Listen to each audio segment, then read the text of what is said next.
নমস্কার, আপনাদের সঙ্গে আমি দীপান স্পিক্সে আপনাদের প্রত্যেককে আন্তরিক শুভেচ্ছা এবং অভিনন্দন জানাই। খাদের কিনারায় আমাদের প্রিয় মাতৃভূমি ভারতবর্ষের পশ্চিমবঙ্গ দাঁড়িয়ে আছে। আজকে যে ব্লগটা করব সেই ব্লগের মধ্যে হয়তো নতুন কোনো বিশেষ তথ্য আপনারা পাবেন না। অনেকেরই হয়তো মনে হতে পারে যে আমি একই বিষয় নিয়ে বারবার বলে যাচ্ছি। কিন্তু সেই ভগৎ সিং একটা কথা বলেছিলেন যে বধিরদের কানে বারংবার জোরে জোরে একটা কথা বলতে হবে যাতে অবশেষে তারা সেটা বুঝতে পারে। সুতরাং এই কথাটা আমি আগেও বলেছি, এখনো বলবো, ভবিষ্যতেও বলবো, ব্লগের মধ্যে দিয়ে বারবার। আমি একজন ব্লগার এবং আমি মনে করি আমি একজন রাজনীতি সচেতন মানুষ। সুতরাং রাজনৈতিক ক্ষেত্রে পশ্চিমবঙ্গ যে খাদের কিনারায় দাঁড়িয়ে আছে সেই বিষয়টা আপনাদের সামনে আমি বারবার তুলে ধরব।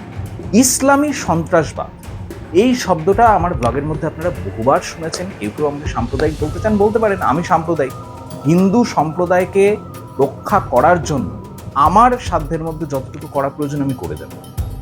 তাতে কেউ আমাকে সাম্প্রদায়িক, কেউ আমাকে একটি নির্দিষ্ট ধর্মের প্রতি বিদ্বেষী ভাবতে পারেন, আমার কিছু এসে যায়। তো ইসলামী সন্ত্রাসবাদ সমগ্র মানব সভ্যতার ক্যান্সার, এবং সেই কারণে আপনারা দেখবেন যে ইউরোপের যে রাষ্ট্রে এতদিন ধরে মধ্যপ্রাচ্যের মুসলিমদের জায়গা দেওয়া হয়েছিল, এখন ইউরোপিয়ানরা তাদের, অর্থাৎ ইটালি, জার্মানি, ফ্রান্স থেকে শুরু করে রাশিয়া, প্রত্যেকটা দেশ থেকে মুসলিমদের বের করে দেওয়া হচ্ছে। এবং খুব মুষ্টিমেয় কিছু মুসলিম যারা প্রগতিশীল তারাই কিন্তু ইউরোপে থাকতে পারছে। অধিকাংশ ক্ষেত্রে দেখা যাচ্ছে যে মধ্যপ্রাচ্য থেকে ইউরোপে গিয়ে মুসলিমরা সেখানে কার্যত শরিয়া বা শরিয়াতি শাসন প্রতিষ্ঠা করতে চাইছেন এবং সেখানে সন্ত্রাসবাদ সৃষ্টি করতে চাইছেন। আপনারা মিলিয়ে নেবেন, আমি হাওয়ায় ভাসানো কথা বলি। ইটালির জর্জিয়া মেলোনি থেকে শুরু করে জার্মানিতে বর্তমানে যারা শাসন ক্ষমতায় আছেন প্রত্যেকের ক্ষেত্রে ইমিগ্রেশন ল এখন অত্যন্ত কঠোর হয়ে গেছে। আমেরিকায় ডোনাল্ড ট্রাম্পও একই ব্যবস্থা গ্রহণ করেছে। যে কোনো সুস্থ স্বাভাবিক মানুষ সেই ব্যবস্থাই গ্রহণ করবে। আমাদের ভারতবর্ষে এসআইআর হচ্ছে কেন? যাতে অবৈধ মুসলমান যারা বাংলাদেশ থেকে এসেছে তাদেরকে ঘাট ধরে বাংলাদেশে আবার পাঠিয়ে দেওয়া যায়। ভারতে যে সমস্ত মুসলিমরা বসবাস করেন এবং যারা প্রগতিশীল তাদের বিরুদ্ধে কোনো পদক্ষেপ নেওয়া হয়ওনি, হবেও না।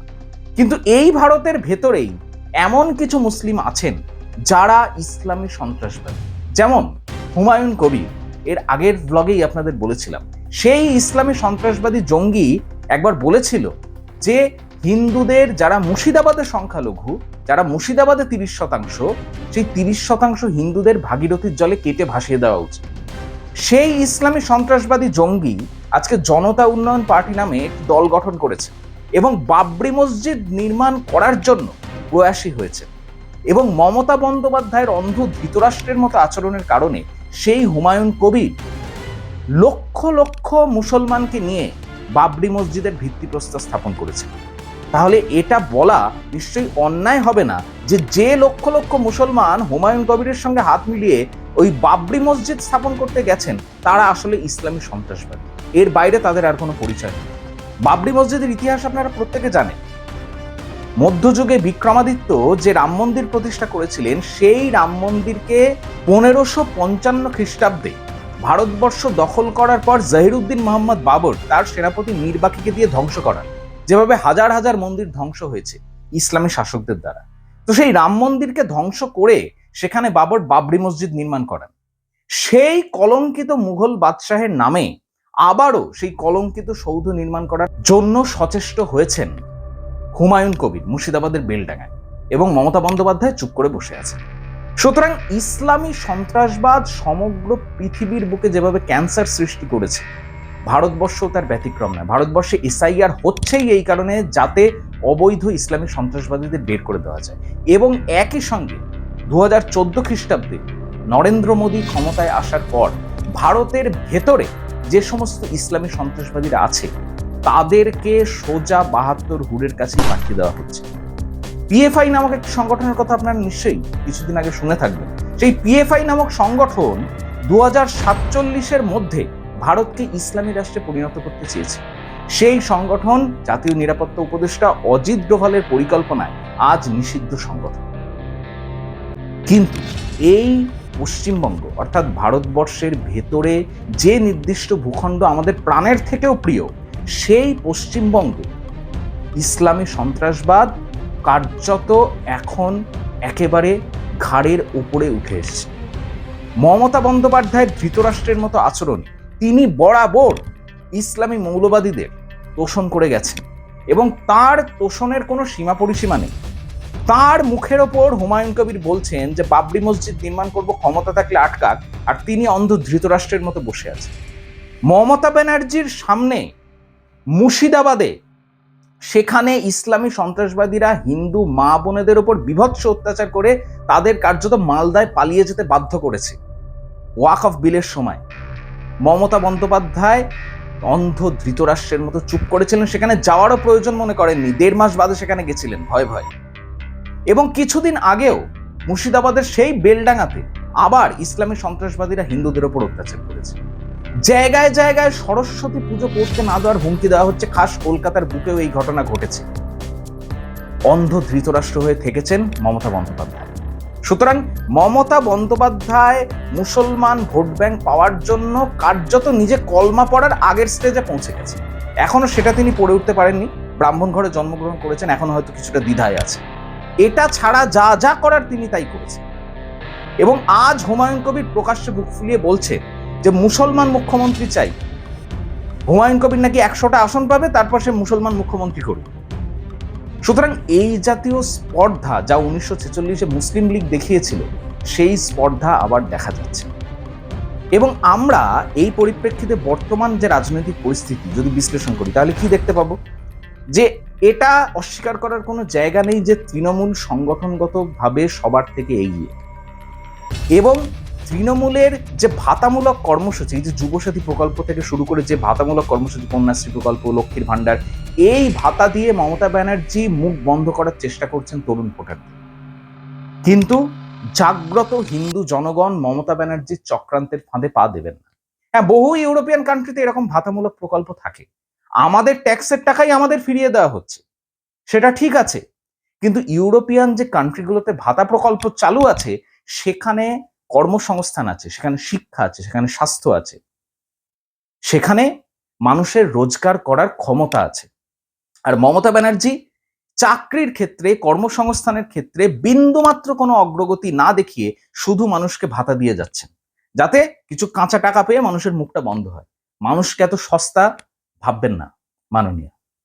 কারণ মানুষ যখন জাগে তখন দীর্ঘদিনের শাসককেও কিন্তু উপড়ে ফেলতে পারে। ঠিক যেভাবে সিপিএমকে সরিয়ে আপনাকে বসানো হয়েছিল, এখন আপনাকে সরিয়েও পশ্চিমবঙ্গে হিন্দুত্ববাদী সরকার প্রতিষ্ঠা করার জন্য জাগ্রত হিন্দু জনগণ দৃঢ় সংকল্পবদ্ধ। কিন্তু এটা আবারও বলছি, অস্বীকার করার কোনো জায়গা নেই, তৃণমূল সংগঠনভাবে সব থেকে এগিয়ে। সিপিএম এর এবং কংগ্রেসের কথা বাদই দিলাম, তারা শূন্য আছে, শূন্যই থাকবে, শূন্য থেকে মহাশূন্যে যাবে। তো সিপিএম এবং কংগ্রেস কার্যত এখন একেবারে ডাস্টবিনে চলে যাওয়া দলে পরিণত হয়েছে। বাকি থাকে বিজেপি। এবং একটা কথা আমি স্পষ্টভাবে বলতে চাই যে বিজেপি সমগ্র ভারতে একমাত্র দল যারা ইসলামী সন্ত্রাসবাদকে প্রতিহত করতে পারে, যারা হিন্দুত্ববাদের পক্ষে কথা বলে এবং সোজা কথায় যারা হিন্দু মানুষের পক্ষে কথা বলে। এক্ষেত্রে একটা কথা আমি বলি যে আমারও নিজের প্রতিষ্ঠিত দল আছে। আমার দলের নাম আজাদ হিন্দ ফ্রন্ট। আপনারা আগেই জানেন, আগের ব্লগেই বলেছি। আজাদ হিন্দ ফ্রন্ট হিন্দুত্ববাদ এবং সুভাষবাদকে ভিত্তি করে রাজনৈতিক সংগ্রামে ব্রতী হচ্ছে। আজাদ হিন্দ ফ্রন্টের পৃথক অস্তিত্ব আছে এবং থাকবে। কিন্তু 2026-এর নির্বাচন আমাদের প্রত্যেককে বুঝতে হবে যে নিজের পৃথক রাজনৈতিক অস্তিত্ব বজায় রেখেও বৃহত্তর স্বার্থে বিজেপিকে ভোট দিতে হবে। তার কারণ এখনো অবধি 2026-এ তৃণমূল কংগ্রেসকে প্রতিহত করতে পারে বিজেপি, এবং তৃণমূল কংগ্রেস যদি ক্ষমতায় আসে তাহলে মুসলিম লীগের অসমাপ্ত কাজ, যেটা তারা 1946-এ করতে চেয়েছিল, সমগ্র বাংলা দখল করে তাকে ইসলামী পাকিস্তানে পরিণত করা, সেই কাজে কিন্তু ইসলামী সন্ত্রাসবাদীরা সফল হবে। কারণ মমতা ব্যানার্জির সরকার মুসলিম লীগ 2 সরকার ছাড়ার কিছু না। এই জেহাদি তল্পিবাহক তৃণমূল যদি আবারও ক্ষমতায় আসে, তাহলে এই মিম আইএসএফ জাপ, অর্থাৎ আসাদুদ্দিন ওয়েসির মিম, আব্বাস সিদ্দিকির আইএসএফ এবং নওশাদ সিদ্দিকী সেটাকে মুখোশ হিসেবে ব্যবহার করেন। আসল মুখ হচ্ছে আব্বাস সিদ্দিকী, একদম জিহাদি জঙ্গি, এবং হুমায়ুন কবিরের জনতা উন্নয়ন পার্টি বা জাপ। এরা মমতা ব্যানার্জির মাথায় উঠে নাচবে এবং মমতা ব্যানার্জির ক্ষমতা থাকবে না এদের নিয়ন্ত্রণ করার। তার ক্ষমতা থাকলে অনেক আগে হুমায়ুন কবির এবং তার পোষা ওই ইসলামী সন্ত্রাসবাদীদের তিনি পিটিয়ে ঘরে ঢুকিয়ে দিতে পারেন, কিন্তু তিনি সেটা করেননি। তিনি বাবরি মসজিদকে, তার ভিত্তিপ্রস্তরকে স্থাপিত হতে দিয়েছে। একমাত্র বিজেপি যদি ক্ষমতায় আসে তাহলে ওই ভিত্তিপ্রস্তরকে আবার গুঁড়িয়ে মাটির সাথে মিশিয়ে দেওয়া হবে, যেটা 1992 খ্রিস্টাব্দে জাগ্রত হিন্দু জনগণ করেছিলেন অযোধ্যায়। আর তৃণমূল যদি আবার ক্ষমতায় আসে তাহলে ওই বাবরি মসজিদ মাথা তুলে দাঁড়াবে। আপনারা কোনটা চান সেটা আপনারা বিচার করবেন। মুসলিম লীগ 1946-এ সমগ্র বাংলাকে দখল করতে পারেনি। সেই সময় শ্যামাপ্রসাদ মুখার্জি, গোপাল পাঠারা রুখে দাঁড়িয়েছিলেন। আর এবার পরিস্থিতি কিন্তু অনুকূল। এবার বিজেপির মতো একটি সর্বভারতীয় সংগঠন আছে যারা সমগ্র ভারতে শাসন করছে। সেই বিজেপিকে পশ্চিমবঙ্গে ক্ষমতায় আনতে হবে, অন্তত একবারের জন্য হলেও আনতে হবে। তারপর ভালো না লাগলে মানুষ প্রত্যাখ্যান করবে। কিন্তু 2026 হিন্দু বাঙালির শেষ নির্বাচন। এই নির্বাচনে কোনো অবস্থাতেই তৃণমূল, মিন, জাপ, আইএসএফকে জয়ী হতে দেওয়া যাবে না। এবং সেই কারণে আমি তৃণমূলের হিন্দু কর্মীদের উদ্দেশ্যেই বলছি যে আপনাদের যদি মমতা ব্যানার্জির প্রতি শ্রদ্ধা থাকে, শ্রদ্ধা বজায় রাখুন। কংগ্রেসের হিন্দু নেতাকর্মীদের বলছি যে রাহুল গান্ধী এবং সোনিয়া গান্ধীকে যদি আপনারা শ্রদ্ধা করেন করুন। সিপিএম এর হিন্দু নেতাকর্মীদের বলছি যে আপনারা যদি বিমান বসুকে শ্রদ্ধা করেন করুন। ব্যক্তিগত শ্রদ্ধা ব্যক্তিগত স্তরে বজায় রাখুন, কিন্তু হিন্দুত্বের স্বার্থে বিজেপিকে ভোট দিন। কারণ বিজেপি যদি পরাজিত হয় এবং তৃণমূল যদি জয়ী হয় তাহলে এই ইসলামী সন্ত্রাসবাদীরা কোনো দলকেই কিন্তু আস্ত রাখবে না। তখন চায়ের কাপে আড্ডা, চায়ের কাপে তুফান তোলা, রাজনৈতিক বিতর্ক, প্যানেল ডিসকাশন কিচ্ছু থাকবে না। তখন শুধু শরিয়াতি শাসন প্রতিষ্ঠিত হবে এবং হয় কলমা পড়তে হবে নয় শহীদ হতে হবে। সুতরাং সেই পরিণতি যদি দেখতে না চান, যদি বাংলাদেশের হিন্দুকে নিয়ে শিক্ষা গ্রহণ করে থাকেন, যদি দীপু দাসের ঘটনার পুনরাবৃত্তি আপনারা না চেয়ে থাকেন, তাহলে অতি অবশ্যই বিজেপিকে ভোট দেবেন। সুতরাং এটুকুই বলার। এবং 2026-এ প্রত্যেক হিন্দু বাঙালি ঐক্যবদ্ধ হয়ে বিজেপিকে ভোট দিন। এবং বিজেপিকে ভোট দেওয়ার অর্থ হিন্দুত্ববাদকে রক্ষা করা। এখানে বিজেপির অনেক ত্রুটি বিচ্যুতি থাকতে পারে এবং আছেও, সেই ত্রুটি বিচ্যুতি নিয়ে পরে সমালোচনা হবে।